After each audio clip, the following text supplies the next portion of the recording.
most of my time is consumed helping or mentoring people with cancer to get them onto the road of health and recovery. And I'm having incredible success there. I've mentored over 100 people now, and every single person, without exception, who's followed my advice to the letter has made either a complete recovery or they're on their way to recovery. So are you a cancer survivor yourself then? Yes, absolutely. Yes. That's what makes me more qualified than anything, that in the space of 13 months, I made a 100% recovery. And I cannot get recovery again, cancer again. It's not possible, because I now know what caused it, and I know how to treat myself, how to look after myself so that it cannot come back. This isn't magic, and it's not a miracle. If you're unfamiliar with this stuff, it seems like magic, it seems like a miracle, it seems weird, but it's not. It's just science. It's real science, not corporate science designed to bring profits for drug companies. Yeah. This is the Hey Ed YouTube channel, and I am your host, moderator, and all-around nice guy, Edward Anderson. And today I've got a fascinating interview for my audience out there. I think you're really going to enjoy this. I hope you get your cup of coffee, turn off your cell phone, and enjoy this conversation. It's a little bit off the beaten path, which, as you know by now, I like to do. I like to bring you some interviews of interesting people that might not have met otherwise. So today we're going to be talking to a gentleman out of Australia named Rob Pryor, and he is an author, a cancer survivor, and he helps many other people in their struggles and in their efforts to improve their health and their lives. I think that's accurate to say. Let me introduce Rob Pryor in Sydney, Australia. Hey, Rob, how you doing? Doing great, Ed. Doing great. Great to meet you finally. You know, I've been looking forward to this conversation for about a month now. We've been introduced by a mutual friend, Mario Bex, and I've really been looking forward to this. So thank you very much for being on the channel. It's a pleasure. Now, in addition to everything else, you are a published author of a very popular book that I really think is important for people to know about. You want to tell us a little bit about your book? Maybe show it for the audience so they can. So I'm the author of this book, The Healing Power of Cancer. It was released, the first edition came out earlier this year and sold out in a flash like hotcakes. So then I created a second edition. It sold out in a flash, and now we're on to our third edition. Wow, congratulations. Thank you. Well, you know, first of all, it's a very compelling, title. It's already a page turner. I can't wait to read it. So some people think that the title is an error. And they try and help me. They say, Rob, we think you made an error there. The healing power of cancer. Cancer doesn't heal people, it kills people. And I say, no, it's not an error. No, I'm saying that if you go down the path that I'm advocating, cancer can actually, not only can you recover from cancer, but you can become a better person in mind, body, and spirit, which is what happened to me. I'm in better mental, physical, spiritual, if you like, emotional health than before I got sick. But it depends which road you go down. So talk a little bit about your inspiration for writing the book. January 2013, I was diagnosed with late stage 3 kidney cancer and also very badly damaged liver. And so I, first of all, considered modern medicine. It's called allopathic medicine. They were recommending surgery in the week after the diagnosis, so it was all happening very quickly. But I just wanted to look into naturopathic healing, or holistic healing, if you like, to see what it had to offer. And when I really looked into it and considered it and used my scientific background, because I do have a degree in science, I came to the conclusion that it was a better option, or at least worth trying. And so I started to educate myself, met some amazing people, astonishing people with astonishing knowledge and a tremendous track record. People who cured thousands of people using herbs and vegetables and juicing, and it's a long list. That's the tip of the iceberg, which we can come to if you wish. But I met these great, wonderful, inspirational people who I trusted. And as I followed their guidance, my health just got better and better, week to week, month to month. And I thought I could tell that it was working. And within the space of 13 months, I've made a complete recovery. I'm wondering, why isn't this approach, widely known about? Because you never hear about that. What I'm hearing coming from you is kind of revolutionary. Well, yes and no. There are people and many American authors and speakers who are talking about this. I'm not the only one. But many of them, they're not cancer survivors, so they're not talking from their personal experience, where my book tells a story. It's easy to read because it takes you month by month, week by week, day by day, through the people I met, the conversations we had. So people are telling me that they're finding it very entertaining to read. It's a page turner, but it's not a heavy scientific book. However, it does have science woven through it. That whenever I make a claim, I back it up using my scientific background as to why I believe it to be true. That it's not just some wild hippie claim. There's science behind all this. It's actually real hardcore science of biology, chemistry, physics, and there's even psychology, which used to be considered soft science, but people like Bruce Lipton, American author and speaker, Dr. Bruce Lipton, who wrote a wonderful best-selling book called The Biology of Belief, is now saying that the psychological and emotional components impact upon the body in a big way. And in fact, negative, fearful thoughts will create illness and will thwart healing. And positive, optimistic thoughts and loving thoughts will create wellness and healing. So he's come to that conclusion through extensive studies at Stanford University. So again, these are not just wild claims. It's all coming together. We're at a point in history where a lot of stuff that was suppressed is now rising to the surface and becoming slowly, but at an increasing rate, more well-known. When you say, this is revolutionary, this is new, that actually, before the year 1910, for thousands and thousands of years, there were what I call natural healers, particularly across the United States, thousands, tens of thousands of them, doing a fabulous job of curing people of cancer. When I say curing, I don't mean putting them into remission. I mean permanent, complete cure where it does not come back. People like Harry Hoxsey was a brilliant healer and advocated juicing and all sorts of herbs. There was a Canadian nurse called Renee Case who had a herbal mixture of half a dozen or so herbs, particular herbs which have cancer-fighting properties.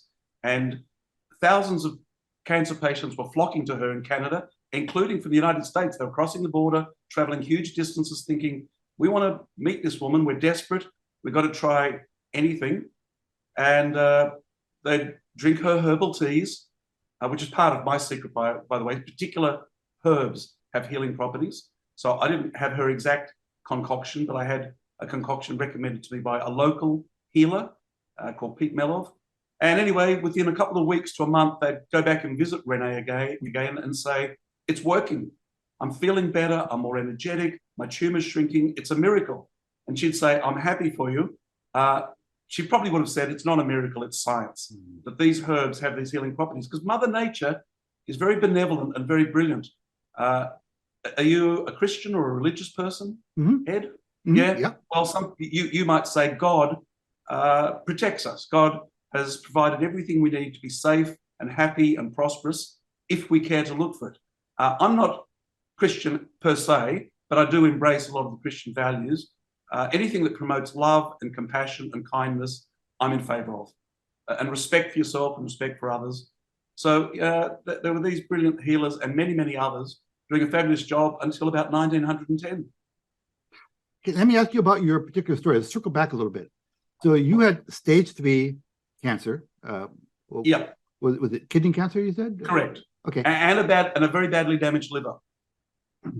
Okay. And how soon, once you started this new protocol, because you said that you're talking about they wanted you in surgery next week.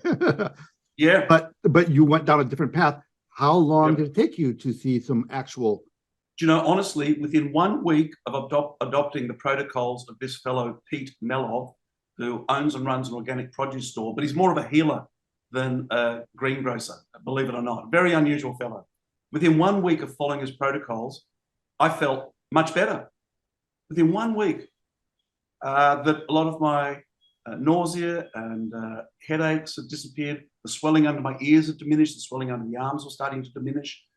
Various rashes and lumps were starting to diminish. That might have taken a bit longer, but even within 1 week, I felt better. I was starting to feel like a human being again. And then within a month, I felt much better. Within 3 months, I really knew that I was just hurtling towards recovery. It was just so obvious. And people would say to me, Rob, you look amazing. I'd say, thank you. They said, but we thought you were ill.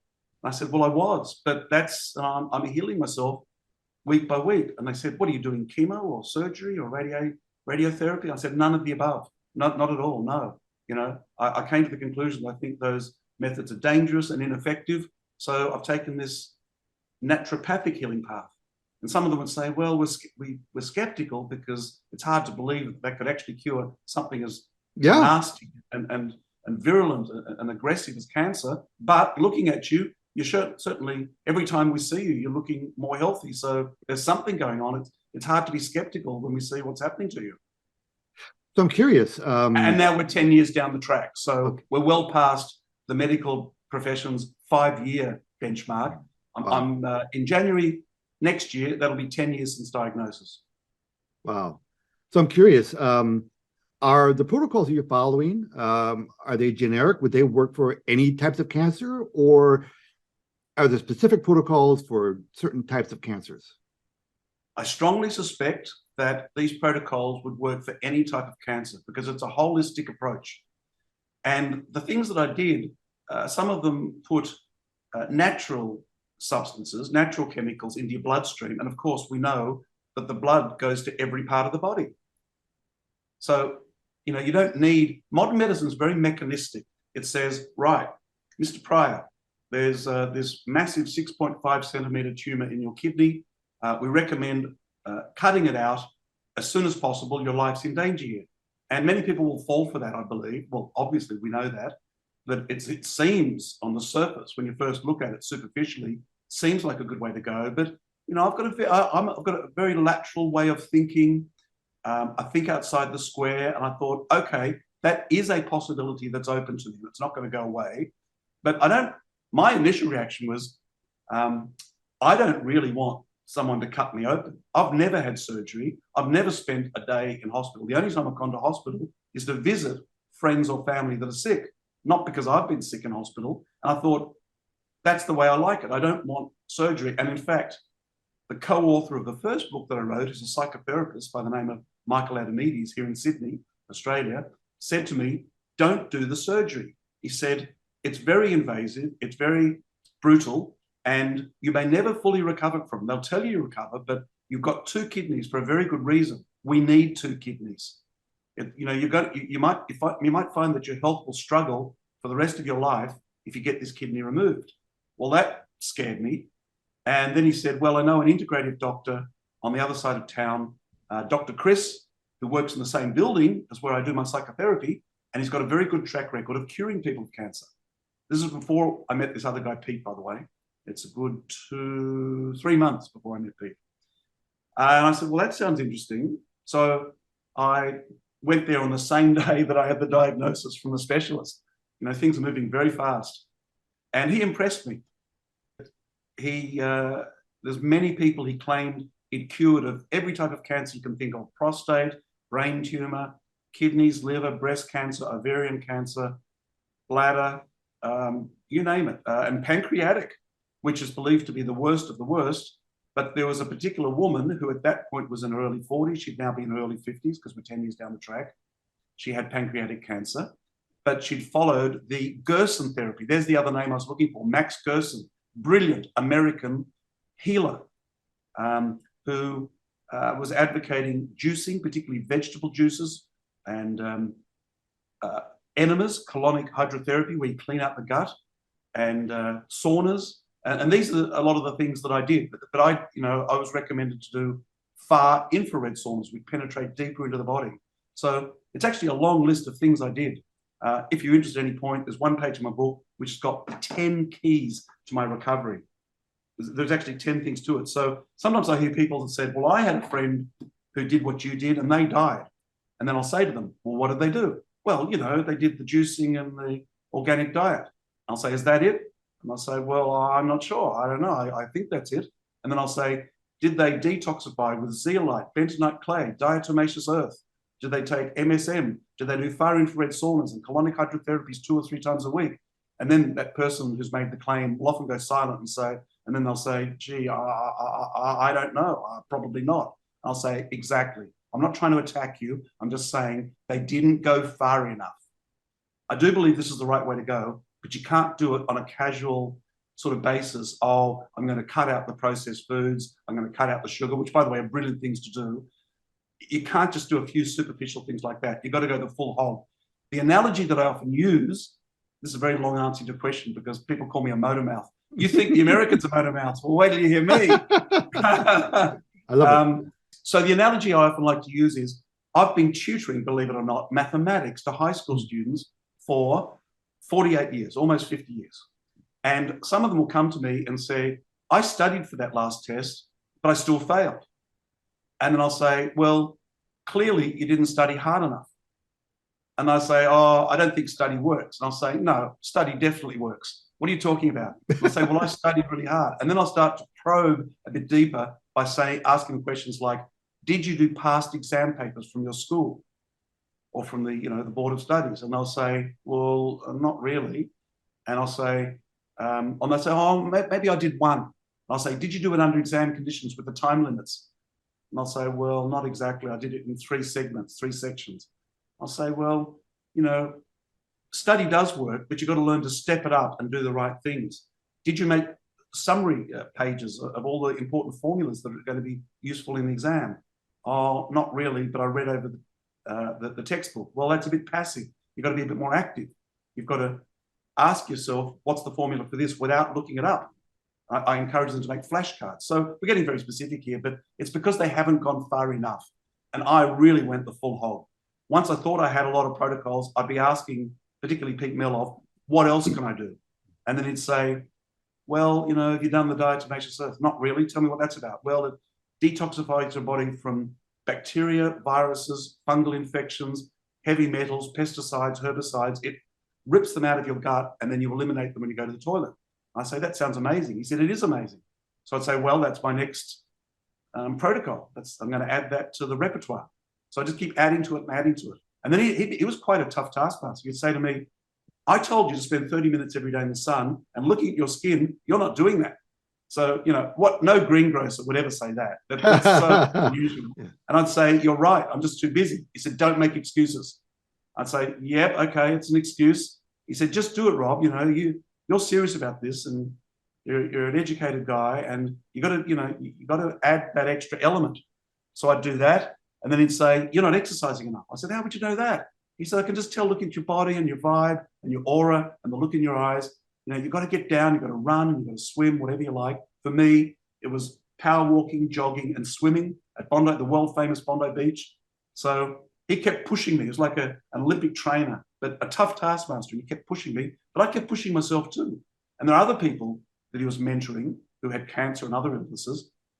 The ones who were taking it seriously, you could see, I'd meet them when I least expected to go in to have an organic meal, because it was also a cafe. And I talked to them for hours on end. And the ones who were taking it seriously, their health was getting better and better and better. The ones who weren't taking it seriously or didn't have enough knowledge, you could see they were struggling. So you really got to go the full hog with this. You can't be half-assed about it. Okay, I'm glad you mentioned exercise. So it isn't just a matter of changing your diet and having proper nutrition. Correct. There's more to it than just that. Correct. If you want a summary, I could read that page. Look, I like to give credit where credit is due. So I will order the book on Amazon and I'll read it for myself. Not available on Amazon. We don't want to give our audience. We don't want to give our audience too much of a freebie. They can order the book. Fair enough. Not available on Amazon. Only available on my website, which is healingpowerofcancer.com. Thank you. And we'll repeat that at the end of the interview. And I'll make sure to have a link of that in the description below. I also want to circle back to, I want to bring home, I keep thinking about this point. Is this just for cancer, or does it address other health issues, the protocols that you're following? It addresses many other health issues. Again, you don't want to give away too much. I'm probably more generous about it.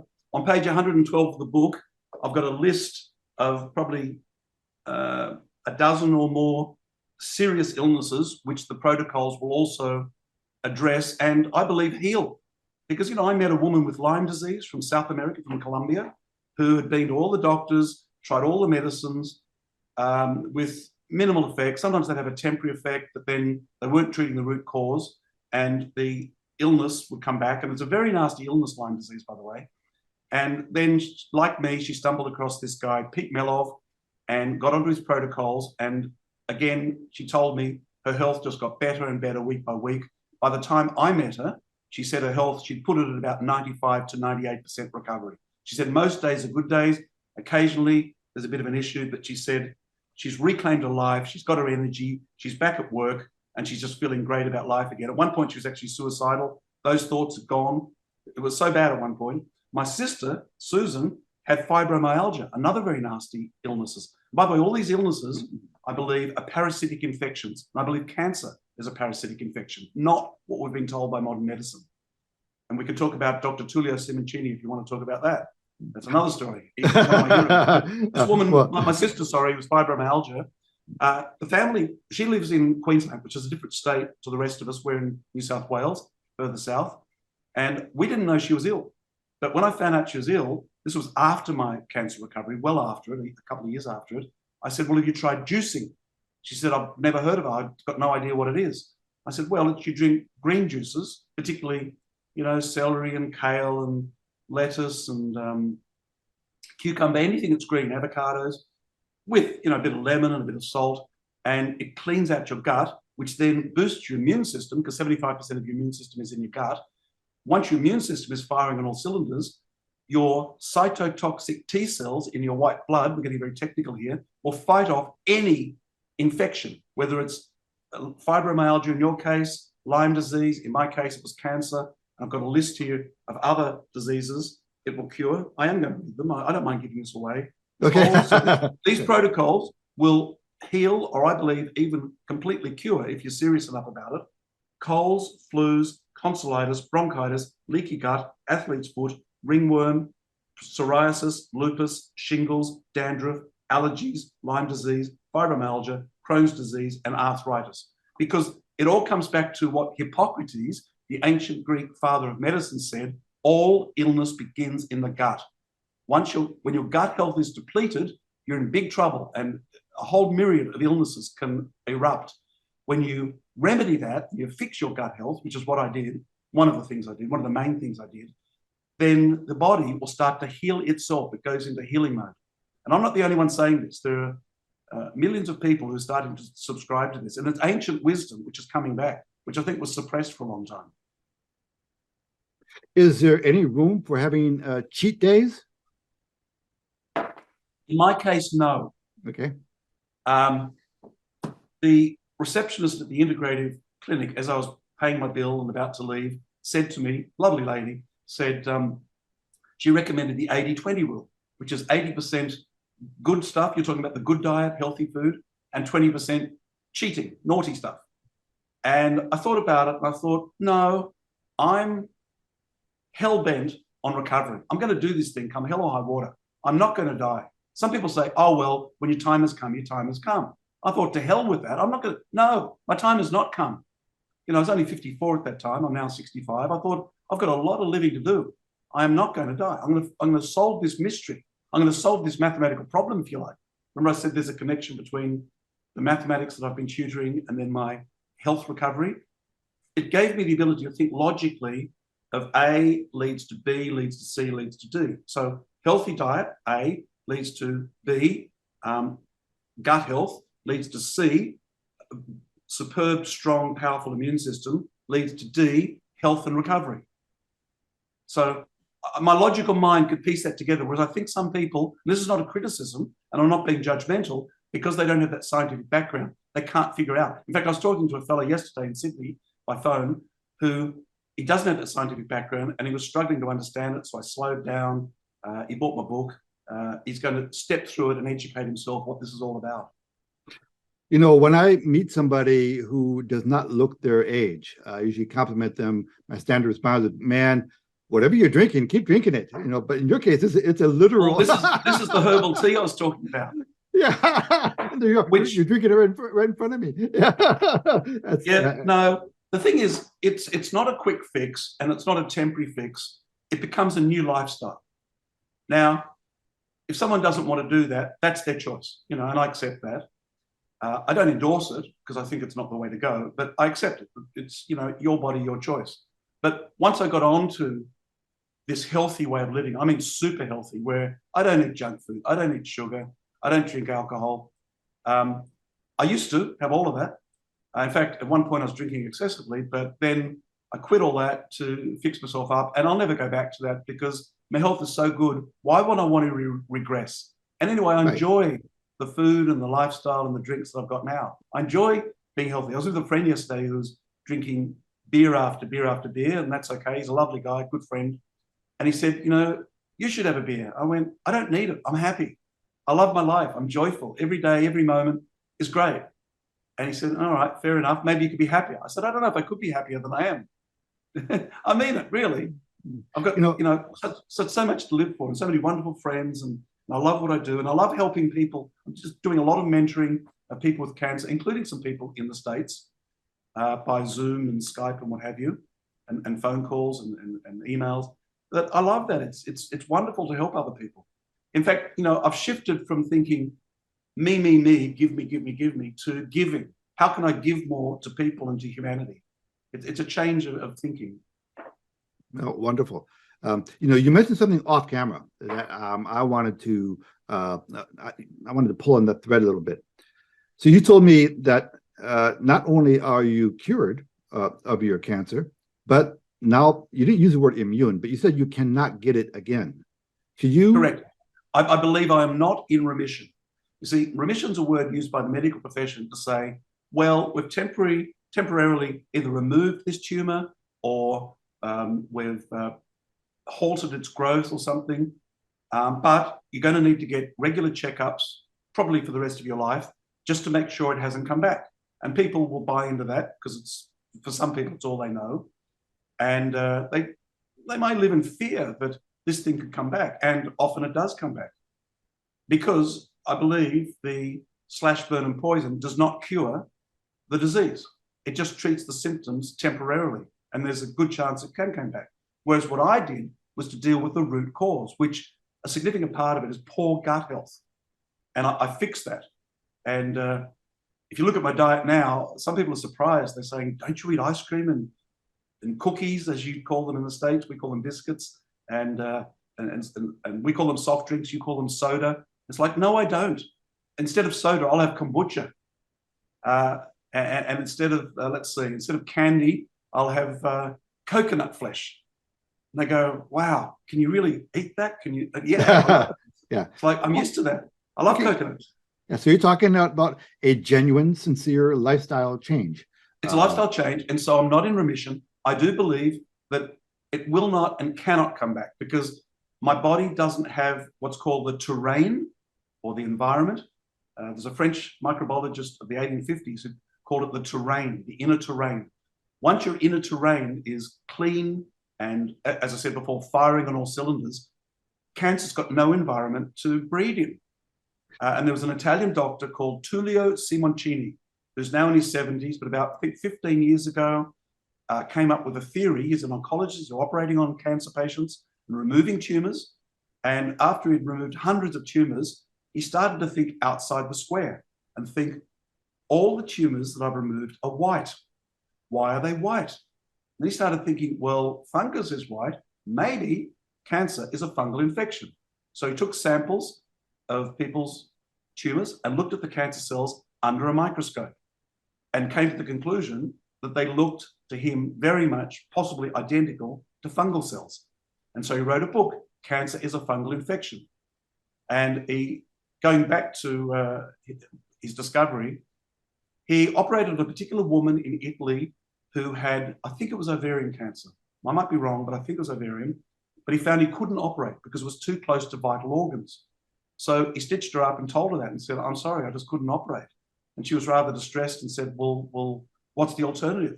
Can we do chemotherapy? He said, no, it doesn't work for this particular type of cancer.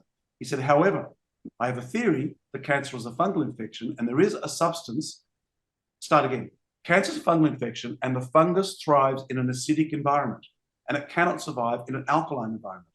And for anyone that knows chemistry, alkaline means a high pH and acidic means a low pH. And even if you don't know chemistry, you get the idea. It thrives in an acidic environment. So he said, we have to make your digestive system, your gut, alkaline, and also your blood. And he said, the fastest and most powerful way to do that, that's still safe and won't endanger your health, is to inject you with a solution of sodium bicarbonate. And so she agreed and said, well, that's my only option, my only reasonable option, let's do it. So he did it, and it worked.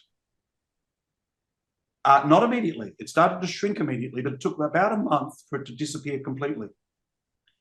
So then he did it on another patient and another, and it worked most of the time. Not 100%, but most of the time. And then the Italian medical board got wind of what he was doing and said, you can't do this. This is not an approved protocol. So they took him to the tribunal, which did an investigation and eventually deregistered him from the medical profession in Italy. So he relocated to the UK, United Kingdom. And this time, he made a mistake. He didn't seek approval in Italy, and he really should have. So this time, he sought approval from the UK medical governing bodies. And they said, all right, we're willing for you to do it on a trial basis. So I'm not sure where it's at now in 2022, but I know at one point he was doing it on a trial basis, and again, having tremendous success. Now, in my case, my mentor, Pete Melov, said to me, you don't need to inject it. You can drink a solution of sodium bicarbonate, which, by the way, is baking soda, which you can get from your supermarket. I'm sure it's available everywhere in the world. It's just baking soda. You want to make sure it doesn't have aluminium in it, which it used to have. And you can drink it in a solution in the morning and a solution in the afternoon. Now, you asked me a bit earlier, how quickly did I feel or notice a difference, an improvement? As soon as I started drinking the sodium bicarbonate, I found a difference. I felt a difference within 48 hours. I could feel. I just felt. I'm very in touch with the feelings of my body, and particularly when you're very ill and in a lot of pain, I could feel that a lot of that pain and discomfort was diminishing. It wasn't gone, but was diminishing. And not all the time, because it sort of come and go, because it takes a committed, holistic approach to really get on top of this thing.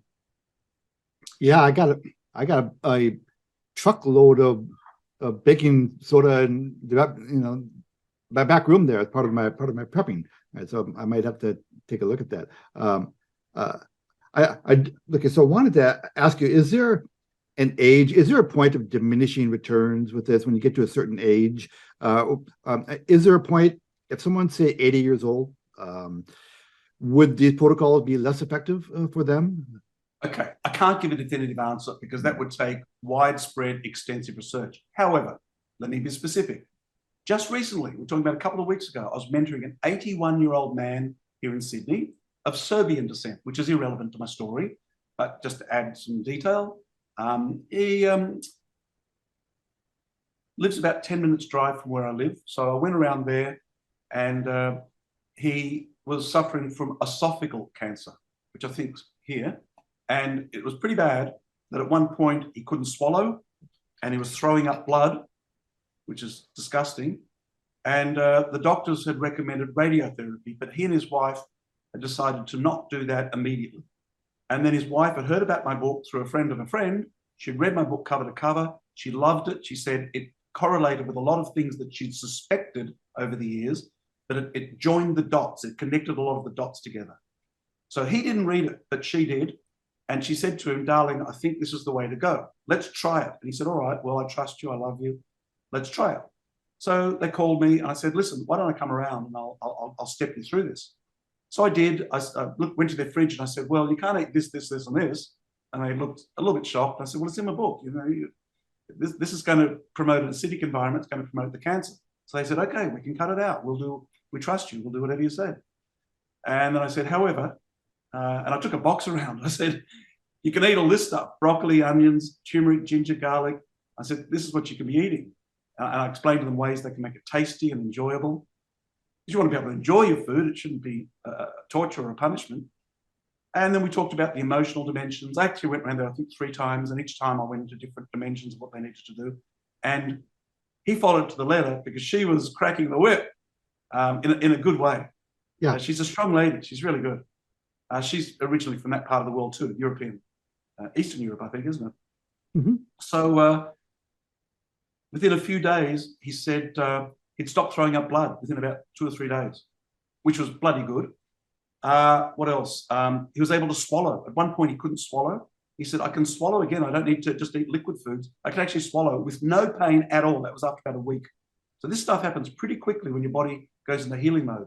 I also recommended exercise. The best he could do was walking, not even power walking first. Then he stepped it up into power walking, different things.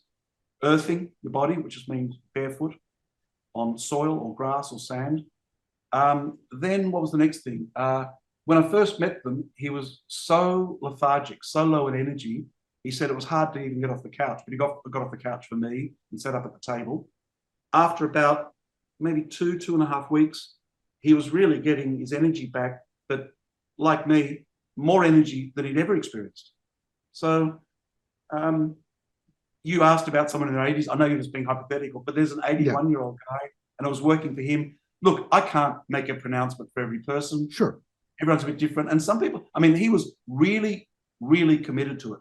He was going the full hog, and he kept adding on more protocols. He wouldn't just be complacent and say, well, that's probably enough. He and his wife, particularly his wife, would say, what's next? What are we not doing?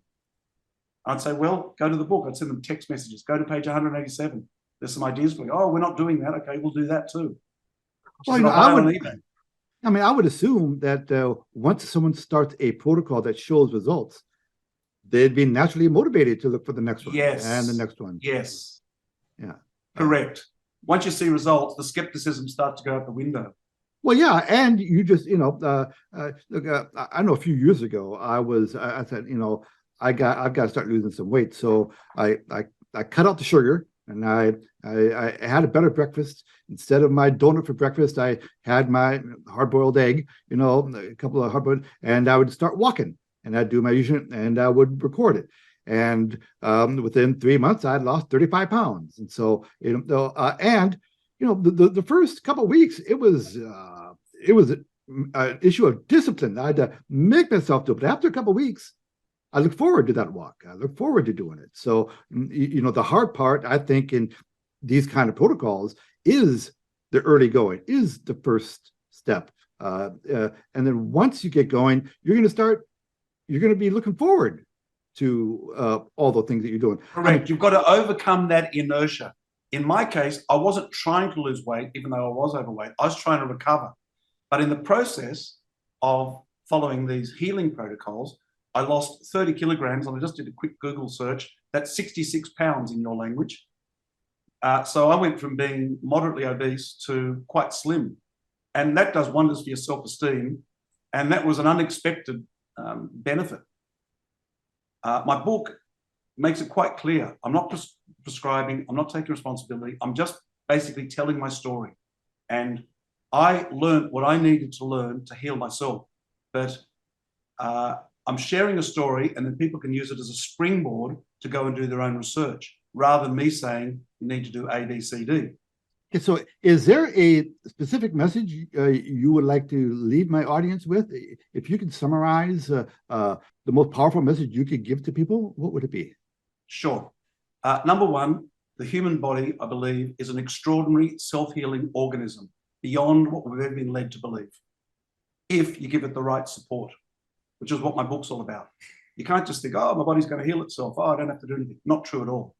That's like a high school student think, oh, my brain has got remarkable potential to succeed in my studies. Oh, I can just sit back and chill out. No, you're going to have to do the right things and put probably a lot of effort into achieving that result, but it can be done. I had to work very hard to achieve it. But I'd say for anyone with cancer, my book gives massive, massive hope. It's not prescriptive, but it spells out very clearly. It's 263 pages long, and it spells out very specifically and clearly what I did, which you can either follow some of it to the letter, you can use your own judgment, reach your own decisions, or use it as a springboard for your own research. But it will draw to your attention many things that you probably, in fact, almost certainly were not aware of. And I'm pleased to say I now have distribution in the United States.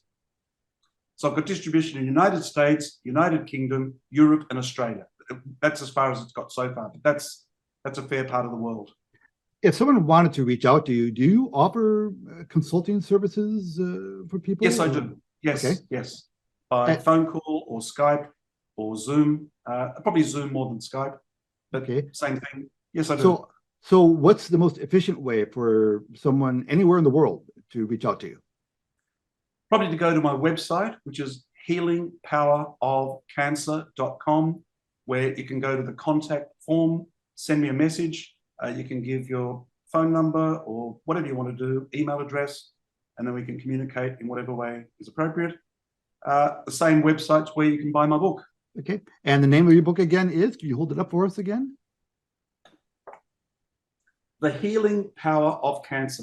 So the website is the same name except without the. So the website is Healing Power of Cancer. The book is The Healing Power of Cancer. Excellent. Well, Rob, this has been fascinating. I really enjoyed it. After I edited it a little bit, I'm going to watch this a couple of times again. This is a fascinating interview. Thank you so much for agreeing to be on the Hey Ed channel. It's a pleasure, Ed. You're a great guy. You make me feel very comfortable to answer this stuff. And might I say, this is not the end. This is just the beginning. So that's it for today. Edward Anderson, along with my guest Rob Pryor in Australia, signing out. Copy that.